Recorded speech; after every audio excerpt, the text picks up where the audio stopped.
Hello everyone. आज का हमारा टॉपिक रहने वाला है एलीट थियरीज के features, their criticism and the significance. So let's start the video. अगर हम बात करें एलीट थियरीज की, तो ये थियरीज लगभग 19th टू 20th सेंचुरी के बीच में दी गई थी as a reaction to Marxism, जो कहता था the society is divided between the have and the have nots. वहीं एलीट थियरीज कहते थे the society is divided between the ruling class and the ruled class. और इन थियरीज का जो ओरिजिन है वो सोशियोलॉजी के डिसिप्लिन से हुआ है। एलीट थियरी से रिलेटेड इंपॉर्टेंट थिंकर्स हैं पेरेटो, मॉस्का, रॉबर्ट मिशेल्स, और इन तीनों को ही इटालियन स्कूल ऑफ एलिटिज्म भी बोला जाता है और इनको मिकियावलियन भी बोला जाता है। ये तीनों थिंकर्स ही इटली से बिलोंग करते थे। इन तीनों की एलीट थियरीज को हम अपनी प्रीवियस वीडियोस में अच्छे से समझ चुके हैं और इसके साथ ही साथ हमने 3 और थिंकर्स को भी डिस्कस किया है, जो कि है Gasset, C Wright Mills and Burnham. So different thinkers की एलीट थियरीज को समझ लेने के बाद आज हम इसके फीचर्स को डिस्कस करेंगे, क्योंकि अगर आपने प्रीवियस वीडियोस देख ली हैं तो अब आपको समझ में आ गया होगा कि एलीट थियरीज होती क्या हैं। तो इसका जो सबसे पहला फीचर होता है वो होता है the division of society into 2 classes. Elite theories का मानना है कि सोसाइटी में 2 क्लासेस होती हैं। कौन सी क्लासेस होती हैं? Ruling class and the ruled class. Ruling class को कहा जाता है एलीट्स, और जो रूल्ड क्लास होती है, जिन पे रूल किया जाता है, वो मासेस होती हैं और वो मेजॉरिटी में होती है, वेराज जो एलीट्स होते हैं वो माइनॉरिटी में होते हैं। एंड द रूलिंग क्लास और elites are known by different names. अलग अलग नामों से एलीट्स को जाना जाता है। तो अलग अलग थिंकर्स ने एलीट्स के लिए अलग अलग नामों का प्रयोग किया है। किसी ने गवर्निंग एलीट शब्द का प्रयोग किया है तो किसी ने मैनेजरियल एलीट का प्रयोग किया है। वहीं रूलिंग क्लास को पावर एलीट्स भी कहा गया है। किस थिंकर ने एलीट्स के लिए क्या नाम यूज किए हैं उसको जानने के लिए आप मेरी एलीट थियरीज की प्रीवियस वीडियोस को चेक कर सकते हैं। Another important feature of elite theories is that the elites are a natural phenomena. Elite theories मानती हैं कि एक सोसाइटी में elites का होना एक natural phenomena होता है। ये natural है कि सोसाइटी डिवाइडेड हो 2 क्लासों के बीच में, और चाहे कम्युनिस्ट सोसाइटी हो या डेमोक्रेटिक सोसाइटी, किसी भी प्रकार का पॉलिटिकल सिस्टम हो, elite रूल तो होगा ही होगा। The minority is organized whereas the majority is unorganized. ये भी एलीट थियरीज मानती हैं कि जो माइनॉरिटी होती है वो हमेशा ऑर्गेनाइज्ड होती है due to being small in number में कम होती हैं, इसलिए हमेशा ऑर्गेनाइज्ड रहती हैं, यूनाइटेड रहती हैं। फिर जो मेजॉरिटी होती है वो अनऑर्गेनाइज्ड होती हैं, पैसिव होती हैं, नंबर्स में ज्यादा होती हैं, इसलिए उनके लिए ऑर्गेनाइज हो पाना बड़ा मुश्किल हो जाता है और इसी रीजन से माइनॉरिटी उनके ऊपर इजीली रूल करती है। There is circulation of elites. Elites का हमेशा सर्कुलेशन होता रहता है। जो पुराने एलीट्स होते हैं they are replaced by the new ones, ऐसा मेजॉरिटी ऑफ एलीट थियरिस्ट ने माना है। हालांकि ऐसे भी थिंकर हैं जो सर्कुलेशन ऑफ एलीट के कॉन्सेप्ट में बिलीव नहीं करते हैं, और आपको मुझे बताना है, नीचे कमेंट करके बताइएगा कौन से थिंकर हैं जो सर्कुलेशन ऑफ एलीट्स के कॉन्सेप्ट को सपोर्ट नहीं करते हैं। It advocates that democracy is an oligarchy. In theories का ये भी मानना है कि डेमोक्रेसी भी एक ओलिगार्की है, यानी कि एक रूल ऑफ द फ्यू है या रूल ऑफ द माइनॉरिटी है। डेमोक्रेसी को लोग रूल ऑफ द मेजॉरिटी मानते हैं, बट एलीट थियरीज का ये मानना है कि democracy rule of the majority नहीं है बल्कि रूल ऑफ द माइनॉरिटी है, क्योंकि हर सोसाइटी में माइनॉरिटी ही होती है जो डोमिनेट करती है, जिसके हाथ में पावर होती है, प्रेस्टीज होती है। Majority rule is actually a minority rule in democracy. तो जो थ्योरेटिकली मेजॉरिटी रूल होता है, एक्चुअलिटी में एक माइनॉरिटी रूल ही होता है एलीट्स का, डेमोक्रेसी में भी। एलीट्स जो चाहते हैं वो अपनी मर्जी से करते हैं, अपने इंटरेस्ट को पूरा करते हैं, and rejects the notion that public opinion is supreme in a democracy. ये इस व्यू पॉइंट को भी सपोर्ट नहीं करती हैं कि पब्लिक ओपिनियन सुप्रीम होता है डेमोक्रेसी में, क्योंकि अकॉर्डिंग टू दीज थियरीज जो सुप्रीम होता है वो होती है माइनॉरिटी, और उनका ओपिनियन, उनके इंटरेस्ट, पावर उनके हाथ में होती है, इन्फ्लुएंस उनके पास होता है, पैसा उनके पास होता है, ताकत उनके पास होती है। Everything is in their hands. तो पब्लिक ओपिनियन सुप्रीम नहीं होता है बल्कि एलीट रूल जो होता है वो सुप्रीम होता है। पब्लिक तो सिर्फ उन्हें अपने सपोर्ट के लिए चाहिए, अपनी पावर को कंसोलिडेट करने के लिए वो उनका प्रयोग करते हैं। और सिर्फ ये शो ऑफ करते हैं कि हम जनता के इंटरेस्ट का ख्याल करते हैं, बल्कि ऐसा इन रियलिटी नहीं होता है according to these very theories. Use of myths to keep themselves in power, myths का यूज करते हैं अपने आप को पावर में रखने के लिए। इन्हीं मिथ्स के बेसिस पर वो जनता से सपोर्ट मांगते हैं। मिथ्स के लिए डेरिवेशंस वर्ड का प्रयोग किया है पेरेटो ने, वेराज मॉस्का ने यूज किया है पॉलिटिकल फॉर्मूला। तो ये झूठे झूठे बिलीव्स एंड प्रिंसिपल्स होते हैं जिनके बेसिस पर ये रूल करते हैं। इसका एग्जाम्पल भी मैंने आपको बताया था पेरेटो और मॉस्का वाली एलीट थियरी की वीडियो में। The primary objective of every elite or ruling class is to preserve power and privilege. Elite का मेन ऑब्जेक्टिव क्या होता है? जनता का विकास करना नहीं होता है या जनता के भले में कार्य करना नहीं होता है, बल्कि अपनी पावर को, अपने प्रिविलेज को प्रिजर्व करना होता है। अपने इंटरेस्ट का वो लोग ख्याल करते हैं ताकि अपनी पावर को प्रिजर्व कर सकें, अदरवाइज वो रिप्लेस हो जाएंगे किसी और एलीट से। Democratic principles allow the ruling class to legitimise their power. जो डेमोक्रेटिक सिद्धांत या प्रिंसिपल्स होते हैं ये लेजिटिमेसी प्रोवाइड करते हैं रूलिंग क्लास की पावर को, चाहे वो प्रिंसिपल्स इलेक्शन हो या वोटिंग। ऐसा नहीं है कि रूलिंग क्लास जो है वो इलेजिटिमेट तरीके से रूल क्लास के ऊपर रूल कर रही है, ऐसा बिल्कुल नहीं है, बल्कि डेमोक्रेटिक तरीके से उनके ऊपर रूल करती है। इलेक्शंस के थ्रू लोग उनको वोट करते हैं, अपने नेताओं को चुनते हैं, अपने लीडर्स को चुनते हैं। हाउएवर इन रियलिटी वो एक एलीट क्लास को चुन रहे हैं, बिकॉज डेमोक्रेसी भी at the end of the day है तो एक ओलिगार्की ही according to these very theories. तो ये थे एलीट थियरीज के फीचर्स। नाउ लेट्स डिस्कस कि एलीट थियरीज के क्रिटिसिज्म किस किस बिहाफ पर करे गए हैं। सबसे पहला है the non recognition of ability of the masses. देखिए ये मासेस को डेफिनेटली अंडर एस्टिमेट करती है। ये मासेस को मानती है कि वो तो पैसिव हैं, मेजॉरिटी में होते हैं, डिसऑर्गेनाइज्ड होते हैं, केपेबल नहीं है कि वो अपने आप को ऑर्गेनाइज कर सकें। तो एक तरह से ये थियरी सिर्फ एलीट के पर्सपेक्टिव से बात करती है और ये भी मानती है कि जो डेमोक्रेसी होती है वो रूल ऑफ द मेजॉरिटी नहीं होता है, रूल ऑफ द मासेस नहीं होता है, बल्कि रूल ऑफ द माइनॉरिटी ही होता है। तो जनता के रोल को, मासेस के रोल को ये अंडर एस्टिमेट करती है। It is more concerned about their interest rather than that of masses. ये एलीट के इंटरेस्ट की बात ज्यादा करती है बजाय कि जनता के इंटरेस्ट की बात करने की।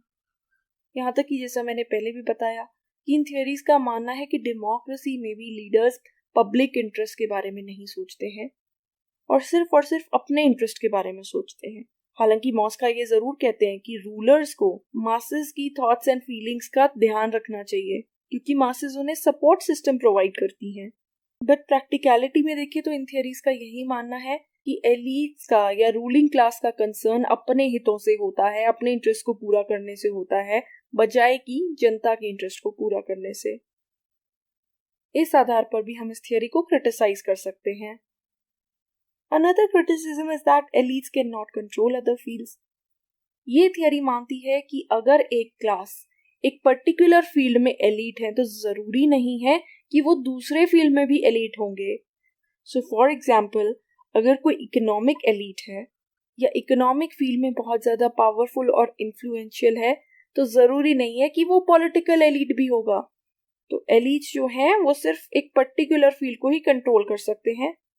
तो ये ड्रॉबैक से ज्यादा एक इनएबिलिटी है एलीट्स की। It ignores the aspect of political participation of masses. This is very true. जनता के पॉलिटिकल पार्टिसिपेशन को ये बिल्कुल इग्नोर कर देती है। पॉलिटिकल पार्टिसिपेशन का कॉन्सेप्ट कहता ही ये है कि कैसे मासेस पॉलिटिकल एक्टिविटी में इन्वॉल्व होके पॉलिटिक्स को बदल देती हैं, कैसे अपने डिमांड्स पॉलिटिकल सिस्टम के सामने वो रखते हैं और कैसे वो सरकारों पर प्रेशर बनाते हैं अपनी डिमांड्स को फुलफिल कराने के लिए। तो डेफिनेटली मासेस जो हैं वो एक बहुत ही एक्टिव रोल प्ले करती हैं इन द पॉलिटिकल सिस्टम, जो एलीट थियरीज बिल्कुल इग्नोर करती है। बिकॉज एलीट थियरीज का तो मानना है कि मासेस अपने आप को ऑर्गेनाइज ही नहीं कर सकती हैं। Another drawback is that it considers democracy as the rule of minority. कि डेमोक्रेसी को एक माइनॉरिटी रूल मानती है, बट जो डेमोक्रेसी के सपोर्टर्स हैं वो इस कॉन्सेप्ट को क्रिटिसाइज करते हैं। उनका मानना है कि डेमोक्रेसी माइनॉरिटी का रूल नहीं होता है, बल्कि डेमोक्रेसी तो मेजॉरिटी का रूल होता है। मासेस इनमें बहुत इंपॉर्टेंट रोल प्ले करती हैं। जैसा कि अभी मैंने पॉलिटिकल पार्टिसिपेशन वाले पॉइंट में बताया, वो पॉलिटिकल सिस्टम को इन्फ्लुएंस करती हैं, अपनी डिमांड सिस्टम के सामने रखती हैं, प्रेशर ग्रुप्स फॉर्म करती हैं सो दैट उनकी डिमांड्स पॉलिसीज में कन्वर्ट हो सके। तो इस प्रकार से कैसे माइनॉरिटी डोमिनेट कर पाएगी पूरे पॉलिटिकल स्फेयर को? यहाँ तक कि रूलिंग क्लास को इलेक्ट भी मेजॉरिटी ही करती है। And democracy functions according to the need and demands of the masses. Another criticism is that it ignores ideologies and different political systems. Elite theories का मानना है कि कोई भी पॉलिटिकल सिस्टम हो, चाहे कम्युनिज्म हो या डेमोक्रेसी, होता तो हर जगह एलीट रूल ही है। तो एक तरह से ये डिफरेंट आइडियोलॉजीज को इग्नोर कर रहा है, डिफरेंट पॉलिटिकल सिस्टम्स को इग्नोर कर रहा है, उनकी वर्किंग को, उनकी फंक्शनिंग को इग्नोर कर रहा है, क्योंकि इन थियोरीज के अकॉर्डिंग टू सब सेम है, हर जगह एलीट रूल ही है। And it rejects the responsibility and accountability of the rulers towards the masses.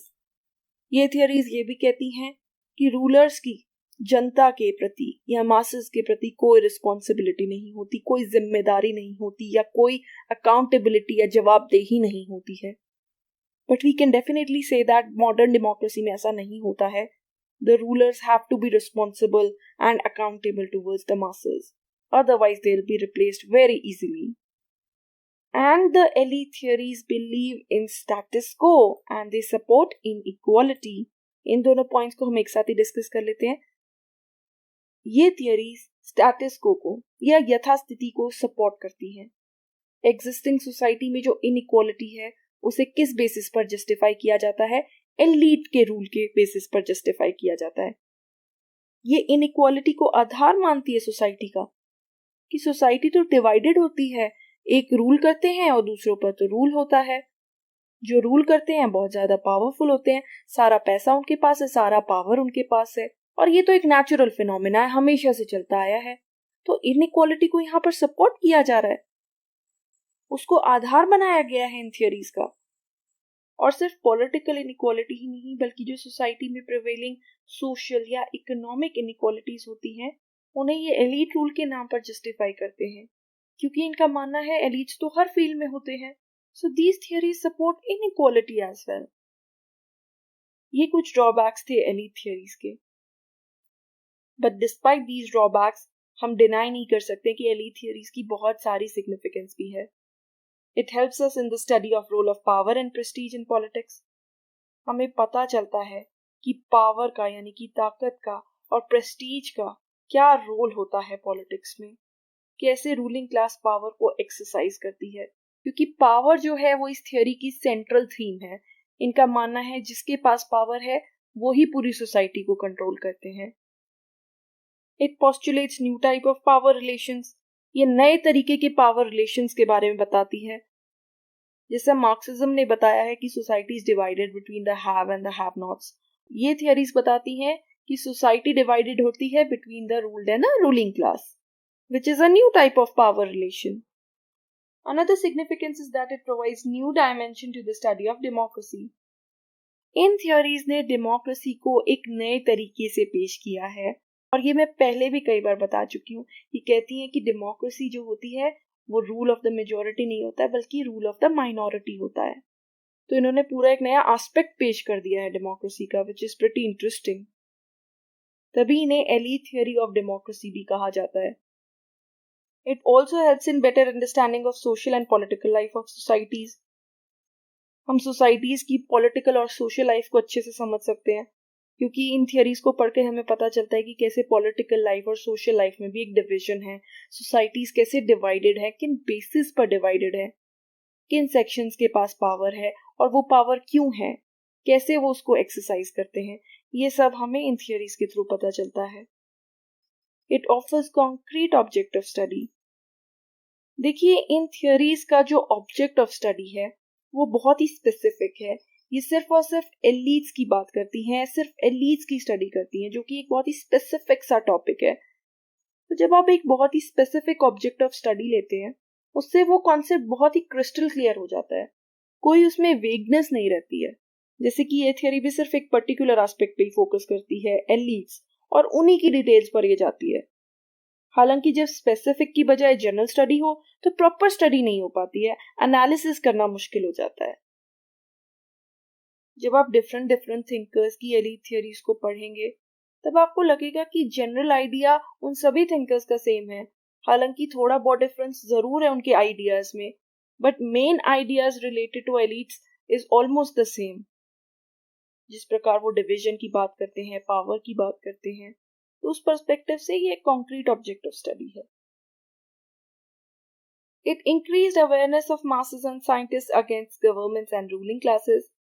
Masses की अवेयरनेस बढ़ी, इवन जो पॉलिटिकल साइंटिस्ट हैं उनकी अवेयरनेस बढ़ी सरकारों को लेकर और रूलिंग क्लास को लेकर as a result of these very theories. उनके सामने एक नया नजरिया आया कि कैसे रूलिंग क्लास डोमिनेट करती है जनता को, तो जनता भी इससे अवेयर हो गई कि नहीं, हमें डोमिनेट नहीं होना है। हम तो सोचते थे कि डेमोक्रेसी का मतलब रूल ऑफ द मेजॉरिटी है, बट ऐसा भी तो हो सकता है कि जैसा ये थियरीज बोल रही हैं कि डेमोक्रेसी में तो रूलिंग क्लास का ही डोमिनेशन होता है। तो डेफिनेटली इन थियरीज ने ना जनता को भी अवेयर किया, साथ ही साथ पॉलिटिकल साइंटिस्ट को भी अवेयर किया कि डेमोक्रेसी में भी माइनॉरिटी का डोमिनेंस पॉसिबल है, तो केयरफुल रहिए। It looks into the actual behaviour of real persons at the top of institutions. जो टॉप इंस्टीट्यूशंस होते हैं उनमें जो रियल लोग कार्य करते हैं उनके एक्चुअल बिहेवियर का हमें इन थियरी से पता चला कि कैसे वो पावर के पीछे भागते हैं, कैसे वो अपने इन्फ्लुएंस को और अपने पैसे को, अपनी वेल्थ को और स्ट्रॉन्ग करने के लिए कार्य करते रहते हैं। देखिए, ट्रेडिशनली क्या होता था, पॉलिटिक्स में सिर्फ इंस्टीट्यूशंस की बात की जाती थी, उनमें जो लोग कार्य करते हैं उनकी बात नहीं की जाती थी। वराज जो ये थियरी है, एलीट थियरी, ये लोगों की बात करती है, रियल पर्सन्स की बात करती है, तो इससे एक रियलिस्टिक स्टडी पॉसिबल हो पाती है। एंड इसका एक और सिग्निफिकेंस रहा है that it has contributed to the scope of comparative politics. इसने कंपैरेटिव पॉलिटिक्स के स्कोप को कंट्रीब्यूट किया है, उसकी स्कोप में एनहांसमेंट करी है, because now we are studying it under comparative politics. हालांकि इन थियरीज का जो ओरिजिन है वो सोशियोलॉजी से हुआ था। So these were the significance of the elite theories, और ये था हमारा आज का टॉपिक। इसी के साथ हमारी एलीट थियरीज यहाँ कंप्लीट होती हैं। हमने इस टॉपिक की शुरुआत करी थी पॉलिटिकल एलीट्स को समझकर, फिर उसके बाद हमने पेरेटो और मॉस्का की एलीट थियरीज को समझा, followed by Robert Michels, C Wright Mills, Gasset and Burnham की थियरीज। उसमें हमने उनके पर्सपेक्टिव समझे एलीट थियरीज को लेकर, और आज की जो हमारी वीडियो थी इसमें हमने फीचर्स समझे एलीट थियरीज के, और साथ ही साथ आज हमने इनकी डीमेरिट्स और सिग्निफिकेंस को भी समझ लिया है। तो डेफिनेटली इसको समझने के बाद हम कह सकते हैं कि एलीट थियरीज एक बहुत ही इंपॉर्टेंट आउटलुक पेश करती हैं सोसाइटी का, और डेफिनेटली इसने एक नए तरीके के पावर रिलेशंस को प्रेजेंट किया है। सो आई होप ये टॉपिक आपको अच्छे से समझ में आया होगा। तो आज की वीडियो में इतना ही। अगर आपको मेरी वीडियो पसंद आई हो तो इसे लाइक कीजिएगा, अपने दोस्तों और फैमिली रिलेटिव्स के साथ शेयर कीजिएगा और मेरे चैनल को सब्सक्राइब कीजिएगा। Thank you so much. आपका दिन शुभ हो।